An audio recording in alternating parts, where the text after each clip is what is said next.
Stand up, please, if you had a dream this morning. You woke up, you remember you had a dream.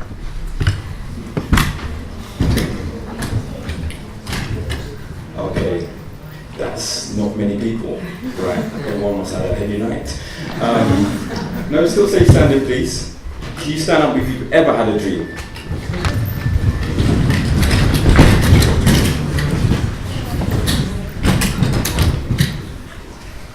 I like having the microphone, it's quite powerful. Okay, thank you.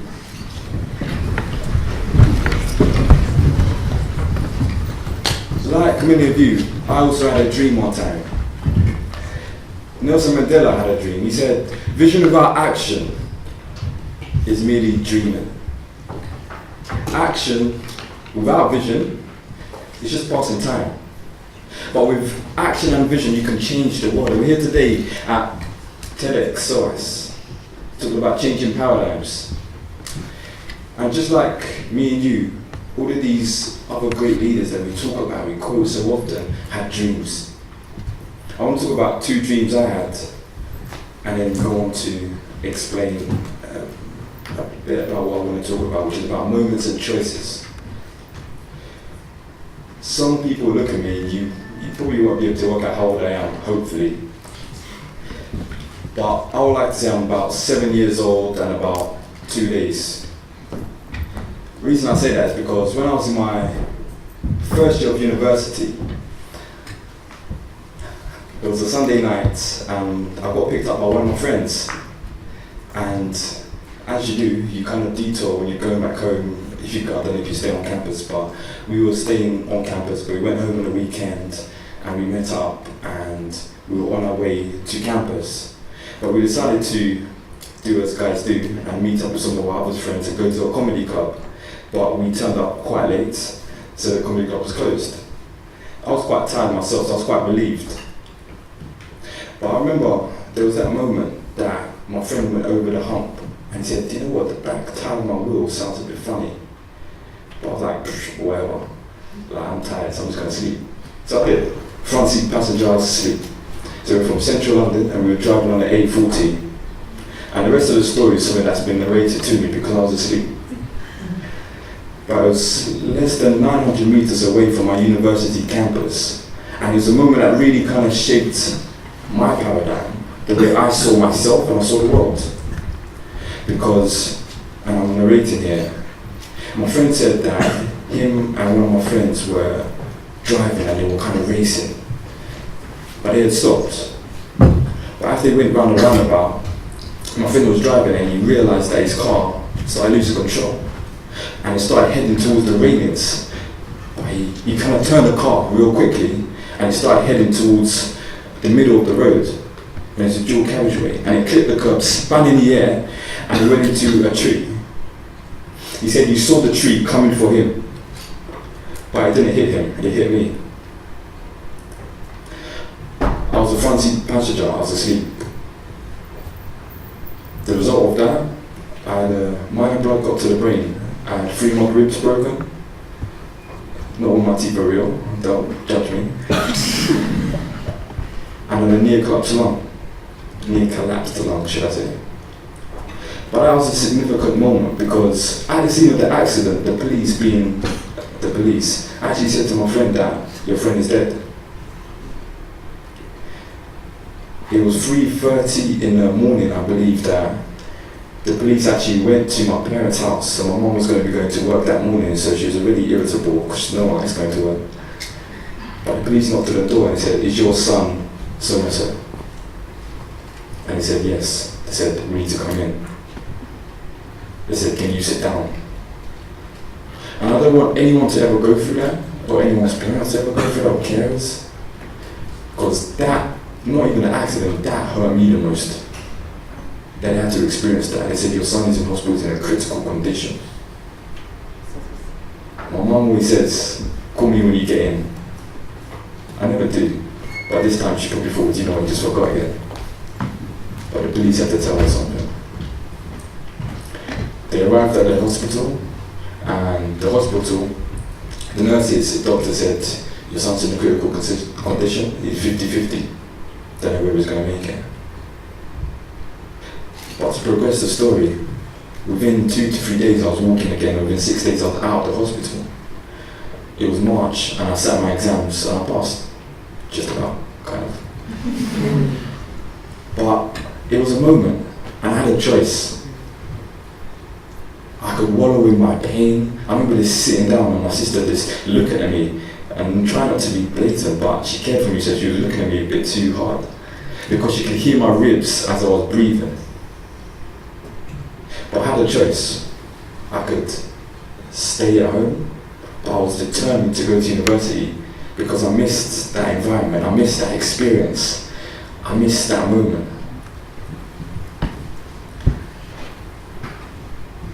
That was the beginning, I think that was the seed. There was another moment that I had in 2008. I went to the African Cup of Nations and there was a football match going on, Ghana versus someone I don't know, but we won, that's what matters. And my brother and myself, we went there and we got there quite early. We went to somewhere called Abadi Beach and we were quite excited because it was our first time independently going back home. And I remember just walking and the sun was beating down. I was in my Ghana jersey and just walking in the sand. And then I heard someone say, "Mamisika." I'm not sure if there's any Ghanaians here, but in my language, in the Tree dialect, it means give me some money. And again, I had a choice, you know. I could act like I didn't hear, you know, or roll up the window like some of us do, or I could actually engage in a conversation to some extent. And I did. I wasn't really bothered, but you know what, the match hadn't started yet. I thought, hey, why not? But that moment again, he said something that blew my mind. He said, "You came from London to Ghana.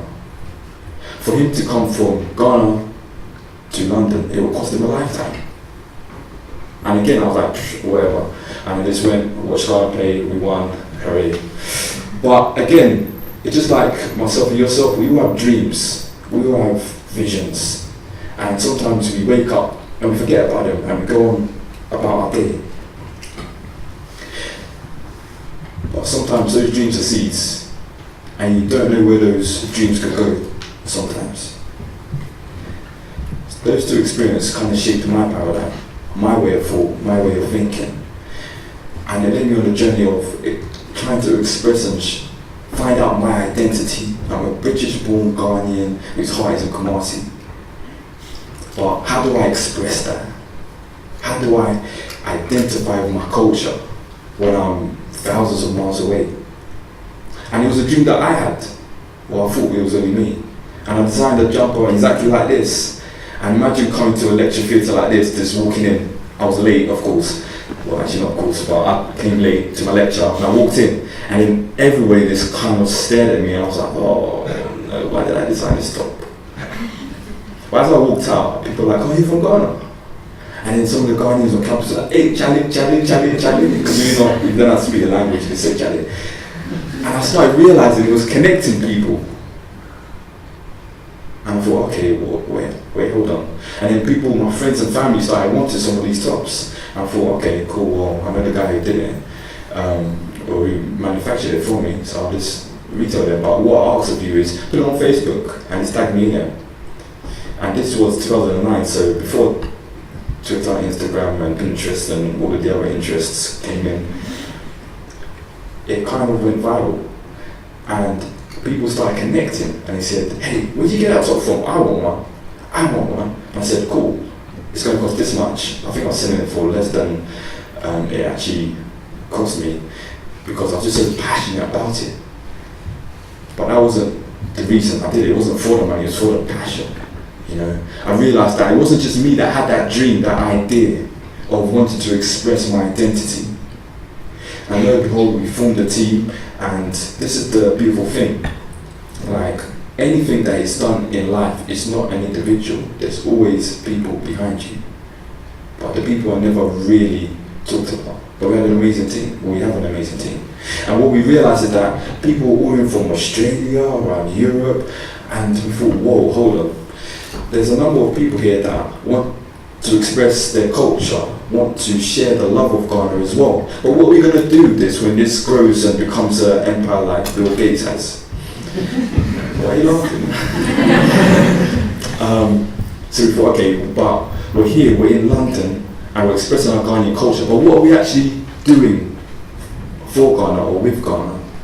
So we just decided to take a trip to Ghana around Christmas time in 2010. And I don't know if you remember that time, but it was the snowstorms. And there was 4 of us that were going. 2 of us left early. And I remember we were just sitting in my parents' house and we were chopping some food and we were just enjoying life. We're waiting for the others to come and join us. And then I got a BlackBerry messenger when I had a BlackBerry, I don't use it anymore. But he said, the plane's been cancelled. I was like, what? He said, yeah, snowstorm. We were sitting there in our vest tops and the sun was beating down, they were saying snowstorms. And we're like, oh my gosh, what are we going to do? But we decided to do workshops with some young people in a school in Accra, Central, and in the north, in Tamale. But we didn't have really the resources because we were 2 men down. What we did, we used what we had. And it created an experience for not only us, but for the young people and their teachers. It was quite fun actually. And cut a long story short, we wanted to share that experience with other people because we thought, actually, hold on, this could be something again. So we set up something called the WHAM campaign. What does WHAM stand for? What's about me? And the tagline is, what about me is not about me. Because it's about taking the focus away from you and seeing what's inside of you to help someone else. We all have gifts and talents, but what are we doing with them? Just like what are we doing with our dreams? We're all here today, hearing inspiring stories. It's great, but it's a moment. It will come and it will go. What are you going to do afterwards? 2011, we created a shared experience, and we had people volunteering that came on holiday, and we said, look, just give up an hour a day, a week of your time, and just give back. Most people that go on holiday around Christmas time, they are going to see their friends or their family, or they're going out in the evening times. But what are you doing during the day? So we just thought, okay, let's have something during the day. It's quite simple. And it worked. Feedback was amazing. So we thought, whoa, okay. So we designed a website and we actually formed a core team. And this core team are amazing people. We have Senna Pottery, and she traveled around the whole of Ghana actually, the 10 different regions, but she went to 8 of them. But she just went around, took a risk, and just went with a camera and started capturing the development of Ghana. Adwa, she worked on the Barack Obama campaign, an electoral campaign, his first one anyway. Then there was Jackie and Joseph and Nana and Bernie Simmons, and it was individuals that shared the same passion, but we came together to achieve a common goal. We wanted to change something. We wanted to change the perception of volunteering. We wanted to change the perception of Ghana. We wanted to help. It was a moment that we experienced and we shared it with others. Change is a process, it's not a moment, as we will know. But what I realised is that, or what I'm starting to realise more and more, is that people are the agents of change. And change can happen in 2 ways, I see. You can either go into politics or be an investment bank or go into media or whatever have you, and elbow your way to the top into a position of influence, or you can have a product or a service that will have enough or make enough noise so you can have enough influence so that people like the Ghana High Commissioner or people like the Ghana football team or celebrities start endorsing your product or start believing in you, and they start sending you places like Davos where you start talking about your idea, this dream that you had. Or you might just, get sent plane tickets to go fly to India and go and share your story and connect with other young entrepreneurs across Africa and across India because you moved with your dream. So what am I trying to say? Dare to dream. This was just a good jumper, walked into university. That's what it was. And this jumper has, it's taken us places. It could have been weave, it could have been trainers, it could have been a scarf. Seriously, it's not rocket science. It's a little jumper with printed text. What is your dream? What is your vision? Why are you here? Why are we here? And the reason I told you that story about the accident I was involved in was because don't let a moment like that have to shape your mind, shape your thinking, or don't let others have to share that experience with you when you've heard it already. I love talking to people with grey hair because, don't laugh, because they've been through life, they've experienced things. Because I don't want to go through things again. I want to learn quickly. You know, that's why we're at the Twitter era. We don't like talking too much, we just like getting things done. You know, 140 characters, say something relevant, do something relevant.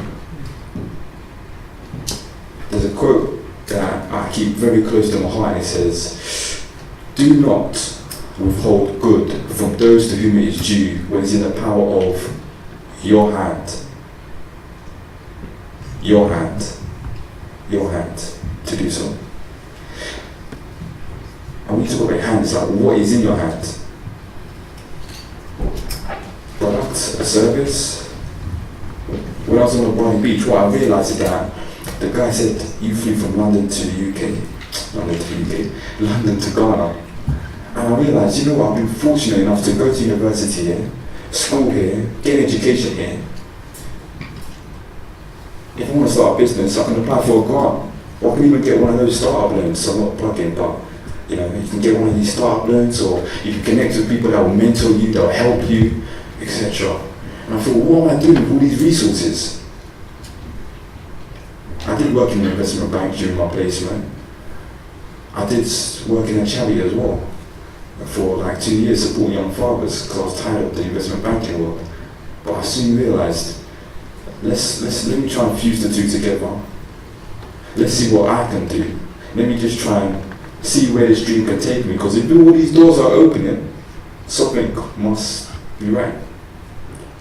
But do not withhold good from those to whom it's due. It's in the power of your hand to do so. Change starts with you. So what are you going to do today? Thank you.